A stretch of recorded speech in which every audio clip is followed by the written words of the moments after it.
A one-way ticket to nowhere. I'm Rebecca Lieb. I'm Jason Horton. And this is Ghost Town.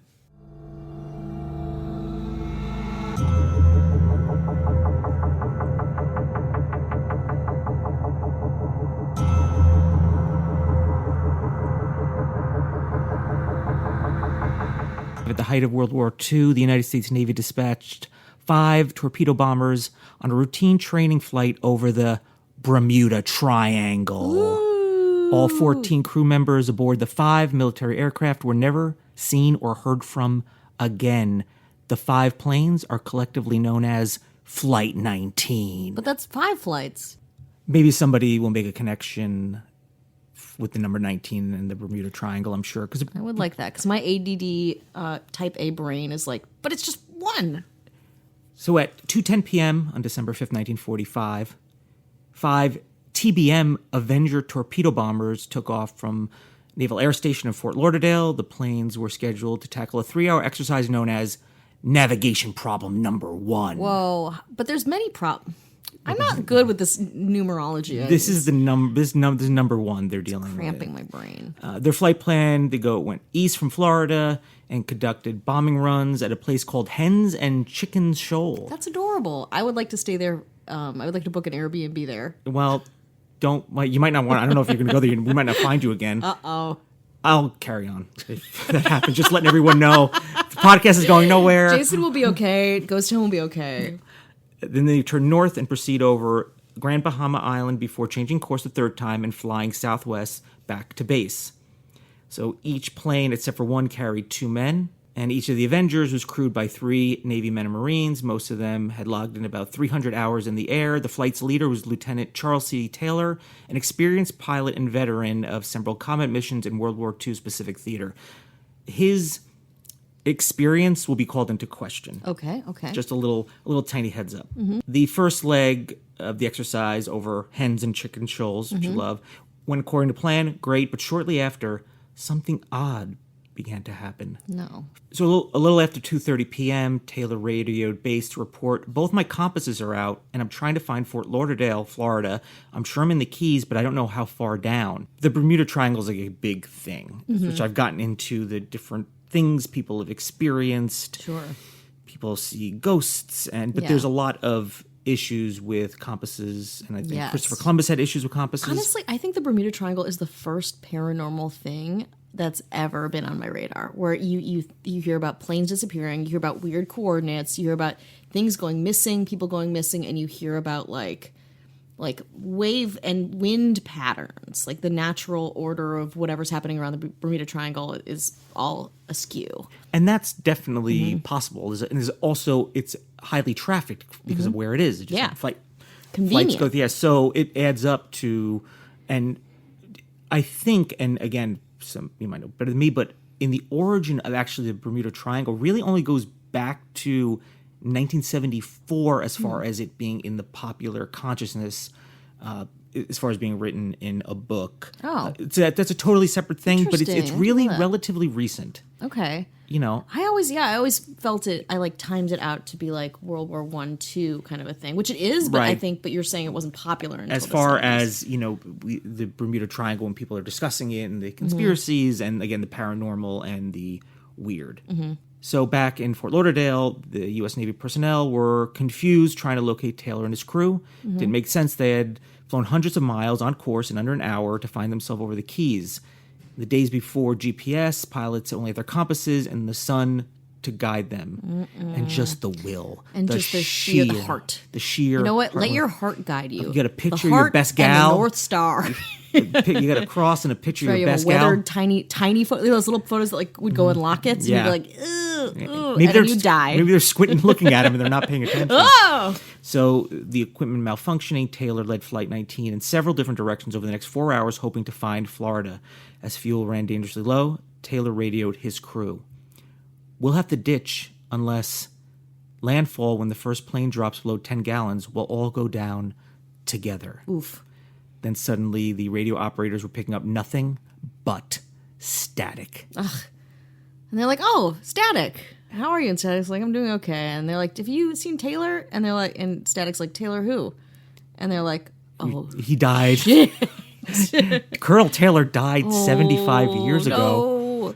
So Taylor's claim didn't really make sense because he made a scheduled pass over Hen and Chicken Shoal in the Bahamas less than an hour earlier, but now he believed his planes had somehow drifted hundreds of miles off the course and ended up in the Florida Keys. The 27-year-old had just transferred to Fort Lauderdale from Miami, and many have speculated that he maybe confused some of the islands of the Bahamas for the Keys.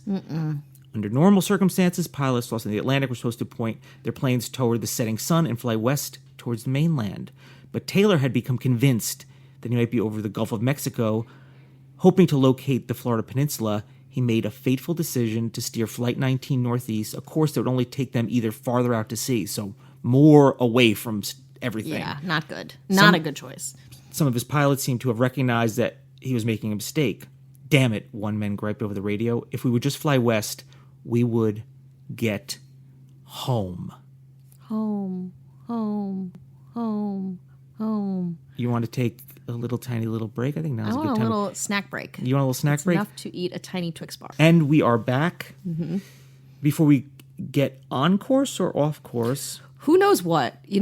I'd like to think I'm always on course, but I'm mostly going further into the ocean in my mind and in my life. Can I direct you towards one place? It's very easy to get to. Patreon.com/ghosttownpod.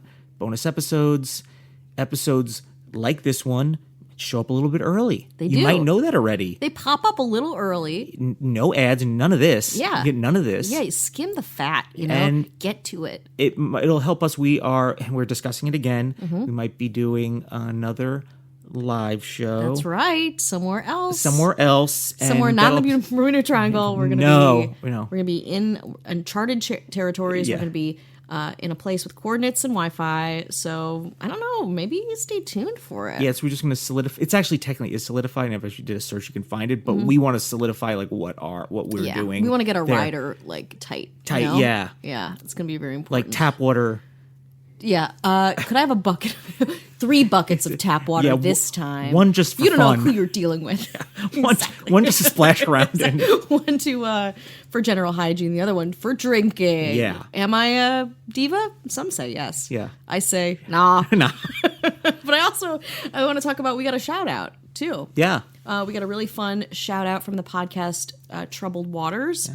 From my good friend Amay Lutkin. She's a friend of the podcast. Very cool. Met her in person. Yeah, Jason has met her in person. Yeah. She does exist. But she is hilariously on Troubled Waters this week. And she said, on the podcast, you say something, you plug yourself, and then you recommend something that you really love. And she recommended Ghost Town. I would plug myself twice. I know you would. That's why you're not on the podcast. Exactly. And Dave Holmes is the host. Dave Holmes is the host. He's great. Very funny, smart dude. Exactly. Cool dude. He gets lots of guests on, and it's kind of a cultural game show, quiz show. It's very fun, very fun. So now we're plugging you. Yeah, and this is our audition for that show. So yeah, how did exactly. we do? Hello, and cut. Scene. Get out of the room. Okay. Well, strap on your goggles. My goggies? Because we're going back off course. Oh, no. We're always off course, but now we're going off course. We were so on course for a while. On purpose. Taylor was eventually persuaded to turn around and head west, but shortly after 6 p.m., he seemed to have canceled the order and once again changed direction. We didn't go far enough east, he said, still worried he might be in the Gulf. We may as well turn around and go east again. The pilots probably argued against the decision. Investigators even believe one plane broke off and flew in a different direction, but most followed the commander's lead. Flight 19's radio transmission soon became increasingly faint and meandered out to sea. When fuel began to run low, Taylor was heard prepping his men for a potential crash, landing in the ocean. All planes close up tight, he said. We'll have to ditch unless landfall. When the first plane drops below 10 gallons, we all go down together. A few minutes later, the Avengers' last radio communications were replaced by an eerie buzz of static. Ooh, and the eeriest thing about it is the communication, because it's one thing to be like, oh, we can't find this plane, and it's this abstract concept. But I think hearing those things and the static and the voices and then nothing, oh my god. You ever been lost in a parking garage? Me? I'm still lost in a parking. We're in a parking garage right now. Am I in a dream? Am I losing my teeth? There's been some times where I've been like, am I still in that parking garage? And they never really left. Yeah. It's awful. This is the same as that, but it's worse because I don't you're like, if you got validated parking. Mm-hmm. Yeah, and you're like, don't lose this. Yeah. Don't lose this. Yeah. I'm lost. I didn't lose this, but I'm lost. And what if you have to end up paying like $9? Yeah. Are you kidding me? So this is the equivalent to that in today's. We understand what's happening in the Bermuda Triangle. No, this is horrifying. The Yeah. communication It's gotta be element terrifying. of any disappearance. The communication element to me is so scary, and I hate it. And oh my god, I'm gonna listen to all of this once we're done.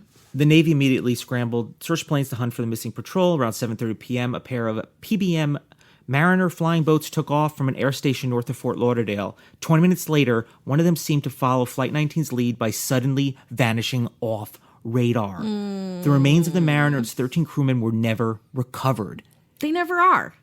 So the people looking for Flight 19, they also went missing in the Bermuda it's like Triangle. They got sucked in. You don't get too close. It's like me and dating. Don't get too close. You might fall in love, you know? Yeah, But falling in love is dying in this case. So just figure it out, people. Same. Don't do it. Go back to your wife and family and live your happy. They're all married?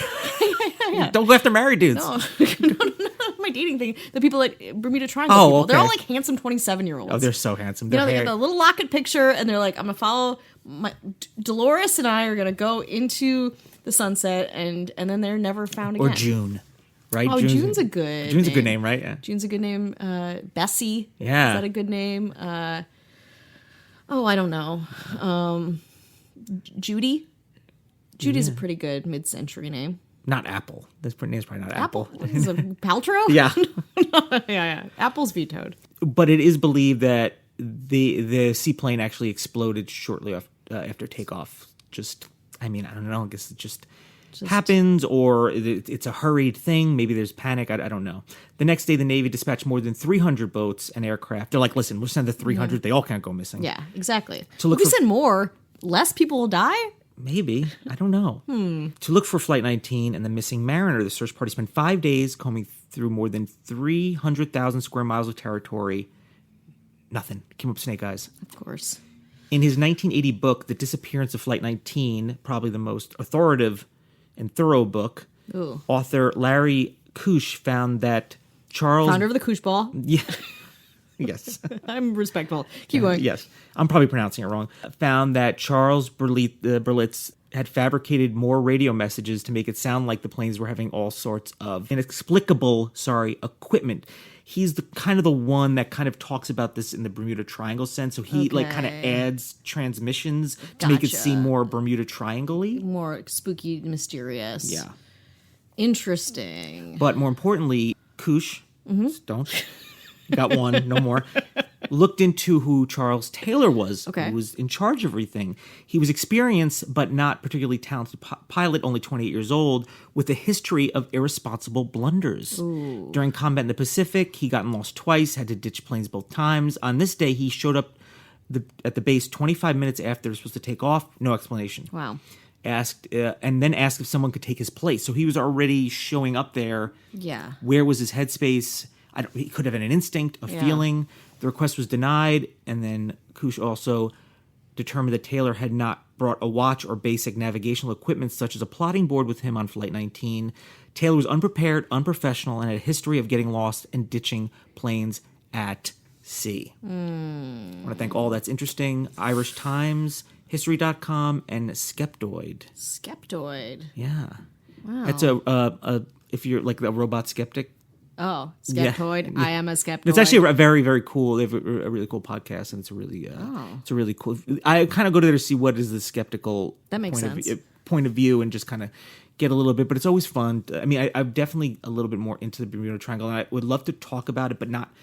I feel like other people have done probably a better job in describing what it is, but do a basic and then the origins of how. I'm more interested in like how did that become part of the lexicon? Yeah. Like how did they public This feels like a consciousness- good candidate for doing like a longer, like doing like 5 episodes just on it and like doing a deep dive and like reading that book and like really getting into it, Yeah. just like sinking our teeth into it.